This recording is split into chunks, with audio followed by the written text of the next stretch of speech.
Bódai Pál vagyok, a Macskárvaz Alapítvány kuratóriumi elnöke, és 3,5 évvel ezelőtt, amikor megalakult a szurkolók mozgalma, a Szurkolók az Állatokért mozgalom, akkor azt éreztem, hogy valami nagyon új és nagyon jó dolog keletkezik Magyarországon az állatvédelemben. És ez bebizonyosodott, hogy így van. Kapin Ricsi és csapata lényegében helyettünk is mindenhol ott van, ahol állatvédelmi problémák vannak, és mindenkinek csak azt tudom javasolni, és mindenkitől csak azt tudom kérni, hogy bármivel, amivel tudja, segítse őket, mert ma Magyarországon ők az állatvédelem reménységei. Sziasztok! Kis Norbi vagyok, kétszeres Európa-bajnok kamionversenyző, és végre valóban egy olyan állatvédő csoport, aki nem csak beszél az állatvédelemről, hanem tesz is érte és csinálja is. És minden állatkínzó vagy, akinek csak megfordul a fejbe az állatkínzás, jobb, ha tudja, hogy mivel áll szemben. Úgyhogy csak így tovább. Lavó László vagyok, polgárőr, a Kompoti Polgárőr Egyesület elnöke. Az állatvédelmi palettán a Szurkolók az Állatokért az egyik legkiemelkedőbb csapat, nagyszerűen együtt lehet velük dolgozni. Úgy gondolom, hogy ők az állatvédelmi polgárőrei.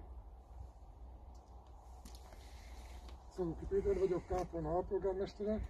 Nekem nagyon szimpatikus, hogy a Ricsiék megszólítják a gyerekeket, és az iskolában már az állattartás felelősségére felhívják a figyelmet a srácoknak.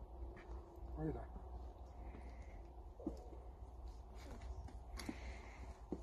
Én Ildikó vagyok, kisfiammal Kisnorbi szurkolok, és hát mi csak annyit szeretnénk hozzátenni, hogyha van ebben az országban 365 olyan személy, aki úgy dönt, hogy napi egy tankolással segíti ezeknek a csodás srácoknak a munkáját, azért mindenki hálás lesz, és főleg a kis állatok.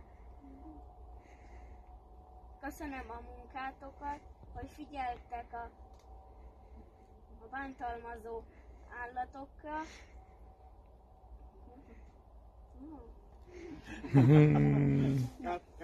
Cut.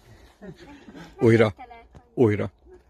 Köszönöm a munkátokat, hogy figyeltek a megbántalmazott állatokra,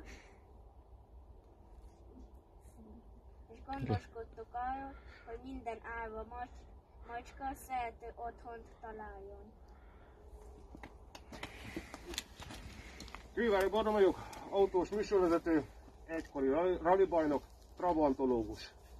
Együttműködünk a Szurkolók az Állatokért Alapítvánnyal, Kapin Ricsi csapatával. Bízom benne, hogy ez az üzenet mindenkihez eljut.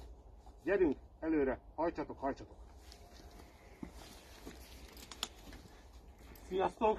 Kapin Riárd vagyok, Szurkolók az Állatokért mozgalom vezetője és egyik alapítója. Igazából nagyon szépen köszönjük, hogy az elmúlt 3,5 évben rengetegen mellettünk voltatok. Azt nem tudjuk ígérni, hogy minden helyen ott leszünk, de azt tudjuk biztosan mondani, hogy egyetlen egy állatkínzó sem fog nyugodtan lefeküdni, amíg mi itt vagyunk. Köszönjük szépen!